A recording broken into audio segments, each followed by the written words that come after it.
Kingdom fungi, इसमें जो members होते हैं वो मल्टीसेलुलर होते हैं, यूकैरियोट्स होते हैं और इनकी हर एक सेल में सेल वॉल भी प्रेजेंट होती है। जो सेल वॉल का कंपोजिशन होता है वो काइटिन का बना होता है। प्लांट में जो सेल वॉल होती है वो सेल्यूलोज की बनी होती है। और सबसे इम्पोर्टेंट बात, ये हेटेरोट्रोपिक न्यूट्रिशन शो करते हैं, मतलब अपने फूड के लिए अदर ऑर्गेनिज्म के ऊपर डिपेंड करते हैं। मेनली अगर मैं बात करूं तो ये डेड डिकेइंग मैटर से अपना फूड लेते हैं, मतलब ये सेप्रोफाइट्स होते हैं। ये जो किंगडम फंगी के जो मेंबर्स होते हैं ये मोर्फोलॉजी में और हैबिटाट में काफ़ी ज़्यादा डाइवर्सिटी शो करते हैं। मोर्फोलॉजी का मतलब ये होता है कि बाहर से जो इनकी बॉडी की स्ट्रक्चर दिख रही है, तो इनमें ये जो किंगडम फंगी है इसको हम 4 क्लास में डिवाइड करते हैं। इनकी जो फर्स्ट क्लास है फाइकोमाइसिटीज, जिसको हम लोअर फंगी के नाम से भी जानते हैं, उस फाइकोमाइसिटीज क्लास में जो है वो जो इनका माइसीलियम होता है वो एसेप्टेट होता है। और इसी कंडीशन को एक और नाम से जाना जाता है जिसको सिनोसिटिक कंडीशन भी बोलते हैं। इसमें क्या होता है, जो फंगी का ओरिजिन है वो एक स्पोर से होता है। स्पोर ने जब जर्मिनेट करना स्टार्ट किया तो वो इस तरीके के स्ट्रक्चर बना लेता है जिसको हम बोलते हैं हाइफी। इसमें न्यूक्लियस का डिवीजन तो होता जा रहा है लेकिन जो साइटोप्लाज्म है उसका डिवीजन नहीं होता है। और फिर इस हाइफी के नेटवर्क को बोला जाता है माइसीलियम। तो इसमें ऐसी कंडीशन प्रेजेंट होती है। इसकी जो अदर क्लास होती हैं जैसे कि एस्कोमाइसिटीज, बेसिडियोमाइसिटीज और ड्यूटेरोमाइसिटीज, उनमें जो माइसीलियम होता है वो ब्रांच्ड होता है और सेप्टेट होता है, मतलब इस तरीके की कंडीशन देखने को मिलती है। तो ये डिफरेंस है। हैबिटाट की अगर मैं बात करूं तो ये हर जगह कॉस्मोपॉलिटन होते हैं, फंगी हर जगह देखने को मिलेंगी। डेड डिके मैटर पे प्रेजेंट हो जाएंगे, किसी के साथ में सिम्बायोटिक रिलेशनशिप भी बना लेंगे, जैसे कि हम एक लाइकेन के बारे में पढ़ते हैं जिसमें एल्गी और फंगी जो हैं वो सिम्बायोटिक रिलेशनशिप में रहते हैं। और एक सिम्बायोटिक रिलेशनशिप फंगी बनाता है हायर प्लांट्स की रूट्स के साथ में, ताकि एब्जॉर्प्शन करके जो है वो दे दे प्लांट्स को, बदले में प्लांट्स जो है वो इनको न्यूट्रिएंट्स प्रोवाइड करवा दें।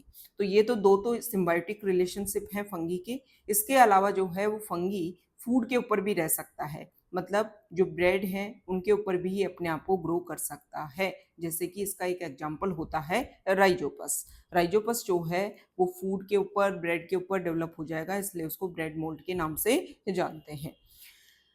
जो फंगी है वो सबसे ज़्यादा प्रेफरेंस देते हैं ह्यूमिड जो एनवायरनमेंट होता है उसमें, मतलब ये वार्म और ह्यूमिड प्लेसेस जो हैं उनमें सबसे ज़्यादा ग्रो करते हैं। इसीलिए रेफ्रिजरेटर में हम फूड को रखते हैं ताकि बैक्टीरियल और फंगल इन्फेक्शन से हम फूड को बचा सकें। ये जो फंगी होते हैं वो पैरासिटिक फॉर्म में भी रहते हैं। पैरासिटिक का मतलब ये है कि किसी लिविंग ऑर्गेनिज्म की बॉडी पर ये रहें और बदले में क्या देते हैं, उसको डिजीज प्रोवाइड करते हैं। फंगी किंगडम के मैक्सिमम मेंबर्स जो हैं वो मल्टी सेलुलर होते हैं, लेकिन इनका एक एक्सेप्शन है यीस्ट, जो एस्कोमाइसिटीज क्लास में आता है। और ये जो यीस्ट है इसका साइंटिफिक नेम होता है सैक्रोमाइसीज। इस यीस्ट का यूज जो है वो ब्रेड बनाने में और अल्कोहल बनाने में किया जाता है, इसलिए इस सैक्रोमाइसीज को ब्रूअर्स यीस्ट और बेकर्स यीस्ट के नाम से भी जानते हैं। ये यीस्ट जो है वो यूनिसेलुलर होता है।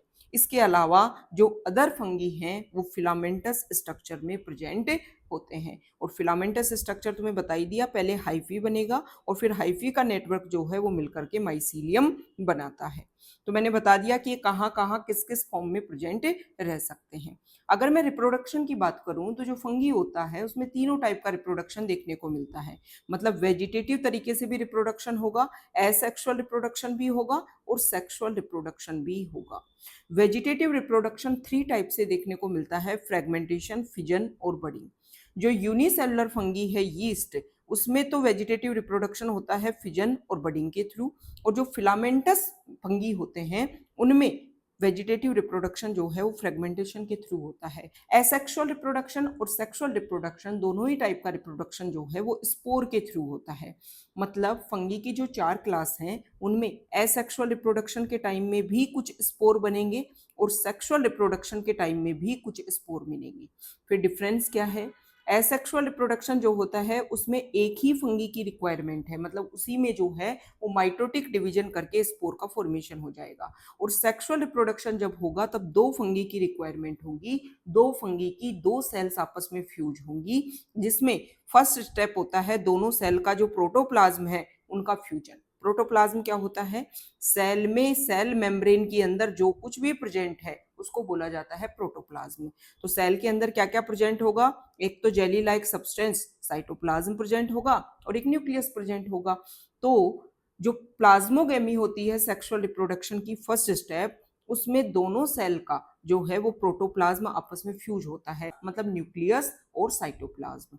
तो पहले साइटोप्लाज्म फ्यूज हो गया और फिर कुछ टाइम के बाद में जो न्यूक्लियस होता है वो भी फ्यूज होता है, जिसको बोलते हैं कैरियोगेमी।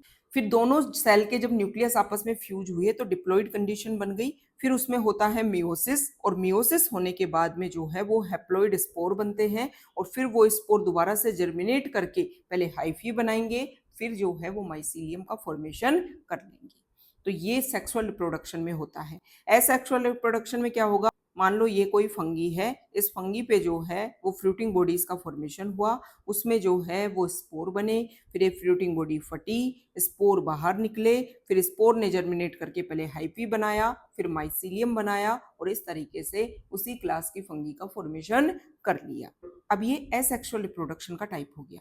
सेक्सुअल रिप्रोडक्शन जो अभी मैंने बताया उसमें क्या होता है कि जैसे ही दो सेल आपस में फ्यूज हुई तो जो फाइकोमाइसिटीज क्लास है फंगी की, उसमें क्या होता है, दोनों न्यूक्लियस जो हैं वो जैसे ही साइटोप्लाज्म का फ्यूजन हुआ वैसे ही न्यूक्लियस भी फ्यूज हो गए।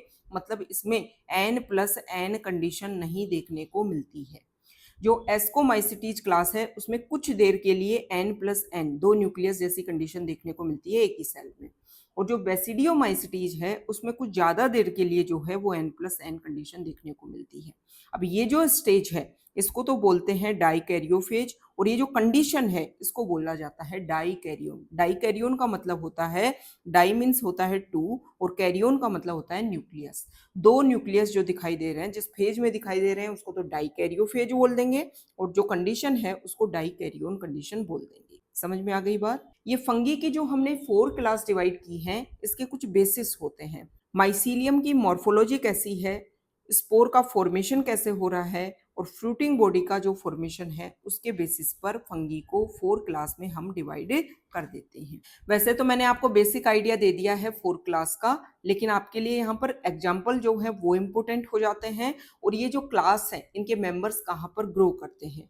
फाइकोमाइसिटीज के जो मेंबर्स होते हैं वो एक्वेटिक हैबिटाट में अपने आप को ग्रो करते हैं, और मोइस्ट और डैम्प प्लेसेस पर अगर कोई डिकेइंग वुड है तो उसके ऊपर अपने आप को ग्रो करेंगे, और प्लांट जो होते हैं उनके ऊपर ओब्लिगेट पैरासाइट फॉर्म में ये रहते हैं।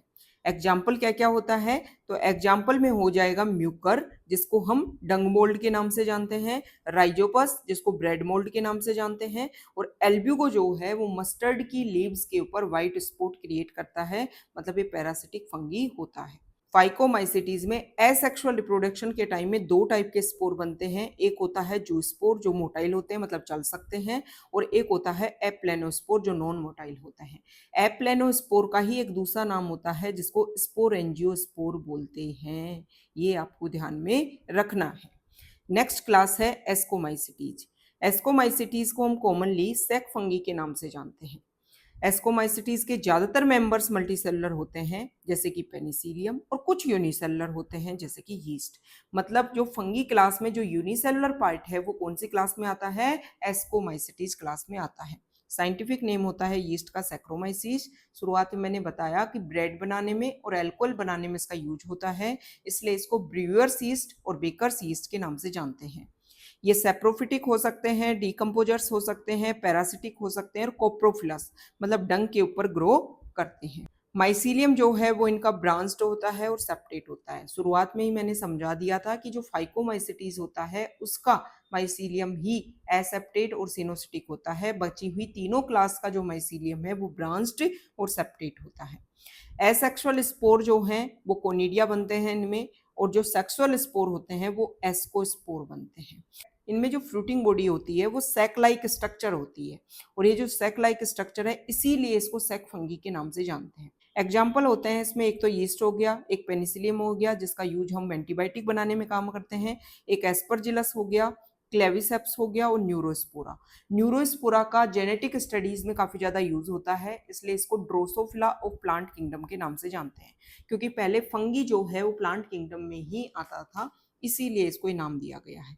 और क्लेविसेप्स से एक जो है वो ड्रग मिलती है और ड्रग का नाम है LSD। ये हेल्यूसिनेशन जो है वो क्रिएट करती है।